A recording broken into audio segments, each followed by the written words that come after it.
Hello, I'm Pastor Eric Shafer, the senior pastor here at Mount Olive Lutheran Church in Santa Monica, California, and this is Hope Matters. Each week we talk to an interesting person from around the community and even around the nation and around the globe about the theme of hope, because we believe that hope matters. My guest this week is a longtime friend. We were just talking about it. It is more than 30 years. The Reverend Dr. Stephen Bouman. He recently retired as Director of Domestic Outreach for the ELCA, and he's the former Bishop of the New York City and has had many other hats in his long career. And presently, he's working as an interim senior pastor at St. Luke's Lutheran Church in downtown Chicago. We can talk about that too. So welcome, Steve. So glad you're with us today. It's wonderful to be with you, Eric, and great to see you again. Great to see you always. So tell the folks a little bit about what you're doing now at St. Luke's Church in downtown Chicago. Yes, we're in Wrigleyville. Wrigley Field is maybe 3/4 of a mile away. It's a church with a school and a cemetery. I'm an interim pastor. After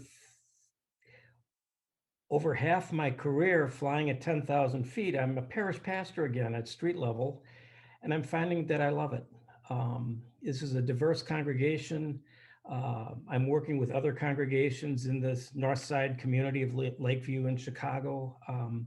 And like everyone else, relearning ministry in a time of pandemic. So it's been kind of fascinating and gripping too. Wonderful. I think you might remember, I know that congregation because we did the CBS Christmas special from there one year and had a wonderful experience working with the clergy team and the musicians, and we had millions of people watching your congregation on Christmas Eve. That would have been about, about the year 2000, I think. Yes. But it was there's a big picture of it in the narthex of the church. Yeah, it was a great experience, and of course we were there for many big services. Paul Nelson's funeral, I remember, and a few others of those, major things. And when I was working at Churchwide, of course, we had friends who were members there. So now you recently retired as Director of Domestic Mission. That wasn't the title, but that's basically what it was. So tell our viewers a little bit about what your work was at the ELCA, if you would. Yes. After some restructuring, 7 former units were put into one. In other words, anything in America was in the domestic mission unit. So we did everything from disaster response to relating to our colleges and universities, to starting new congregations, worship, advocacy, domestic hunger, campus ministry, camps. If it was in America, it was in our unit. And it was a fascinating time to see where there were convergences, where we could really get impact on some things. The thing that I feel really good about are several. One of them is during my time there, I helped, along with Rafael Malpica Padilla, the global missions person, we put together the movement called Amparo, which is accompanying migrant minors with protection, etc. And but we always had to be there street level. So he and I went down to the border and listened and shared what we learned. Then we went to Central America and San Pedro Sula and San Salvador. Some of our staff went to Mexico so that we were able to get the whole picture and put that. So that was one. The other was starting new congregations. We're not a dying church, Eric. We have struggles like every church, but we were getting between 60 and 70 new starts every year. And our commitment for the past 10 years was at least half of those will be in situations of immigrant or places of deep poverty. And we held to that promise. A couple of wonderful memories from that time. Yeah. I think, and actually, if you look it up, Steve, my sermon last week was on that because I was talking about the recent study, which shows only 47% of Americans now identify themselves as a member of a faith group of any kind. And I said, this is not bad news. The church is alive and well. And there's even some evidence now that the so-called mainlines are starting to come back up a little bit. And Yeah, I mean, I think sometimes our people in the pew don't realize that we've been starting 30, 40, 50, 60 congregations for our entire 30 years of this church every year. Some work, some don't, but we're still doing them. And yeah. And before we get too far, you have a new book that you just I authored. do. And you happen to have a cover there you can show us. There it is. So they what are us, they are us, Lutherans and immigration. Lutherans So and immigration. And the foreword was written by Martin Marty, I'm now his pastor. So about that, things yeah. really came around full circle. I wrote it with Raleigh Deffenbaugh, who was at the time the CEO of Lutheran Immigration and Refugee Services. And the first edition was written 10 years ago. And that was when we were still experiencing kind of the blowback from 9/11 and kind of a harsher climate. This book now chronicles 10 years later where we're at. It includes the story of Amparo, also includes what congregations and leaders are doing across the country. There's a couple of great chapters Raleigh wrote on the history of Lutheran immigration. We're current on the issues, including what it means to be a sanctuary denomination. And so it's a book that also wants to help us have a better conversation about this. Because I've found it's one thing to talk about immigration in New York and another in a church basement in Kansas or North Dakota. And what the book is filled with are stories. Stories, unless we came by the middle passage of slavery or we were here already, this is our story. And so we talk about our grandparents. We talk about the biblical drama that Grandpa Abraham and Grandma Sarah were economic migrants.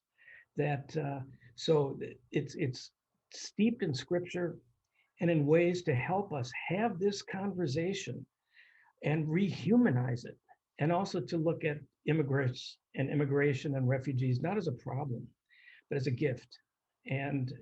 So I'm proud of the book, and I'm also proud that all the proceeds are to efforts like Lutheran Immigration and Refugee Services. I was last year at the border in Texas with the Southwest Texas Synod, went into Mexico and listened to people who were remain in Mexico miasma. And so some of it's going there as well. They're doing wonderful work at the border. Lutherans punch above their weight in so many ways.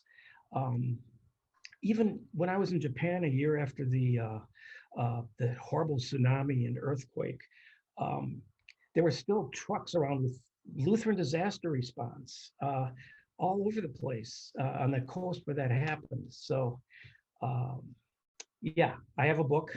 And right. yeah. How would somebody find your book if they wanted to purchase it? Easily on Amazon. Our St. Luke is selling them, and all those proceeds will go right to the places that I just mentioned. But you can get them anywhere. Amazon, it's the publisher's Fortress, and if you're in a pinch, maybe you can share later, Eric, my email, and I'll send you a digital copy if you want. Wonderful, wonderful. So people can find it on Amazon. They can find it on Augsburg Fortress or 1517 Media, and it's Lutherans and Immigration Volume 2, right? That's what it is. Okay. Second edition. Wonderful. Second series. Okay. I think that's great. We can happy to promote that. The other thing you and I were talking about before we started recording was, we have this, you and I have this personal history, which grew up when I was going to meetings at the National Council of Churches to represent the ELCA, and your office was there, and we would often have dinner and also run around town and do things like that. But we spent much of the day on 9/11, now 20 years ago this September. That's hard to believe, talking on the phone. But for our viewers, I was talking to Bishop Bouman earlier, and I think that we're going to come back with a second interview about 9/11, because Steve has some amazing stories to tell, having lived through that with his family and congregations and been so involved in the recovery efforts that I think that deserves a second interview. So we'll get that recorded, and we'll schedule that for around the 9/11 anniversary. I think that makes a lot of sense. That'll be good. But Steve, with all of, go ahead. Go ahead. No, with Well, I just all of wanted to your, with all of your experiences, parish pastor, synod bishop, national church executive, intern parish pastor, active in immigration work and relief work and all these things. Where do you today see hope in your life and this world? Well, we just celebrated the resurrection of Jesus. We are a church that actually resides by an empty tomb. And I believe that if Christ is risen, because Christ is risen, everything is possible. And I also see hope. I take a long view of seeing hope. One example of that is I've been privileged to be a part of a team of people who have been in a peace process with Iran for over 12 years, sponsored by Norway, the country of Norway, a back channel where people aren't talking to each other, countries that don't know each other and could go to war. And I remember that out of our meetings, we were able to then hand it off to the diplomats, but the things were iterated in those meetings that became the nuclear accord. People in our meetings our presiding bishop, Elizabeth Eaton, went once, other congressmen and so on, and other religious leaders. And we ended up meeting with people from Iran who were like the chief of staff of President Rouhani and so on. We were a bridge, a silent, quiet bridge. And then the peace accords, we walked away from them. And we had a meeting in Geneva with our Iranian counterparts. And just to see that those relationships were holding, that the Abrahamic dialogue of our faiths, we still had relational spiritual capital. We didn't walk away from each other. And so I have hope that peace, just as we care about, it's a long game.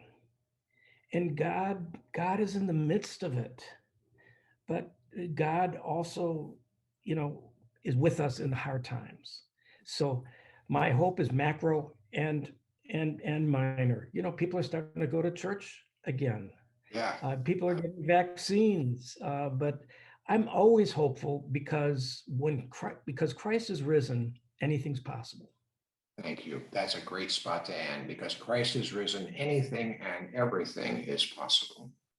Our guest today on Hope Matters has been the Reverend Dr. Stephen Bouman, who is currently serving as the interim pastor at St. Luke Lutheran Church in downtown Chicago, has a long career as a synod bishop, a national church exec, a parish pastor, and a dear friend of mine for, we just determined, more than 30 years. Thank you for being with us today, Steve.